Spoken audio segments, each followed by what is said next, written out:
ရန်ကုန်မြို့ဟောင်းလမ်းမတော်ရပ်ကွက်ထဲက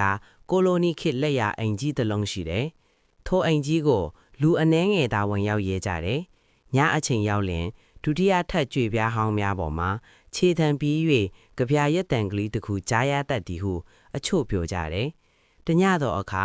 စာရေးဆရာတဟူးဖြစ်သူမောင်မျိုးမင်းသည်ထိုအိမ်ကြီးအနီးကျွယ်ခတနားနေတယ်။လန်ဒန်မှပြန်လာပြီးမြမအကြောင်းစာအုပ်တအုပ်ရေးရန်ရှာဖွေနေခြင်းဖြစ်တယ်။သူကအိမ်ကြီးကိုတတိထောင်းမိပြီးစုံစမ်းလိုက်ရာအတိအိမ်က1920ပြည့်နှစ်က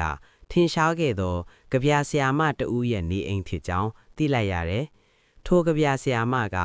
မေမြတ်နှင်းစီဖြူဟုအမည်ရပြီးသူမ၏ကြပြများသည်ခေတ်အဆက်ဆက်လူကြိုက်များခဲ့တော်လဲအသက်22နှစ်အရွယ်တွင်လျိုးဝက်ဆန်းကျယ်စွာကွယ်လွန်သွားခဲ့တယ်လို့သိရတယ်။မောင်မျိုးမင်းသည်စိတ်ဝင်စားမိ၍အိမ်ရှင်ဖြစ်သူကိုခွင့်တောင်းက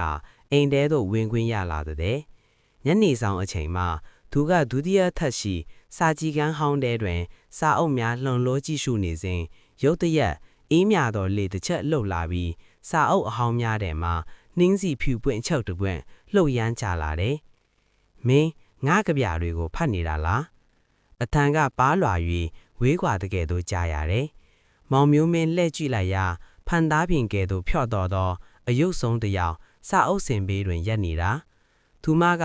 ရှေးခေတ်မြမအမျိုးသမီးဝတ်စုံနဲ့ဖြူစင်တဲ့မျက်နှာပြင်ပေါ်မှာဝမ်းနေခြင်းနဲ့လူသားများကိုလွမ်းဆွတ်နေဟန်တူနေတယ်။မေမြတ်နှင်းစီဖြူဟုတ်ပါသလား။မောင်မျိုးမင်းက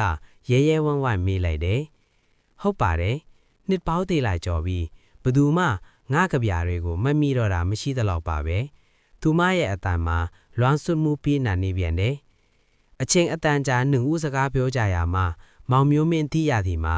မေမြတ်နှင်းစီဖြူကအချစ်ကြီးစွာချစ်ရသောချစ်သူတဦးကြောင့်အစိတ်တောက်တတ်သေးဟေရခြင်းဖြစ်ပြီးသူမရဲ့နောက်ဆုံးကြပြမူရင်းကပျောက်ဆုံးနေသေးကြောင်းသိရတယ်။သူမရဲ့ဝိညာဉ်သည်ထိုကြပြကိုလိုက်လံရှာဖွေရင်းဤအိမ်တွင်ကျင်လည်နေခြင်းဖြစ်တယ်။တပတ်အကြာတွင်မောင်မျိုးမင်းသည်သူမရဲ့နောက်ဆုံးကြပြကိုရှာဖွေတွေ့ရှိခဲ့ပြီးထုတ်ပြန်ပေးခဲ့တယ်။အဲ့ဒီကြပြစာအုပ်ကမြန်မာနိုင်ငံမှာလူကြိုက်များခဲ့ပြီးမေမြတ်နှင်းစီဖြူနာမည်နဲ့ပြန်လည်ထွန်းကားလာခဲ့တယ်။ထိုညမှစ၍အိမ်ကြီးထဲမှာခြေထန်ပြေးထန်နေကြပြရွတ်တန်များခြုံငင်းသွားခဲ့တယ်။သို့သောတခါတရံညအချိန်တွင်အိမ်ကြီးရဲ့ပြတင်းပေါက်များမှာနှင်းစီဖြူပွင့်များရဲ့ရနံ့တင်လာတတ်ပြီးကြပြတပုတ်ရဲ့အဆုံးသတ်စားကြောင်းများကိုလေတိုးတန်ကလေးအဖြစ်ကြားရတတ်သေးသည်ဟုဆိုသည်ချစ်ချင်းမြတ်တာသည်တေချင်းတရားထက်ပိုမိုတီမဲပါစေ။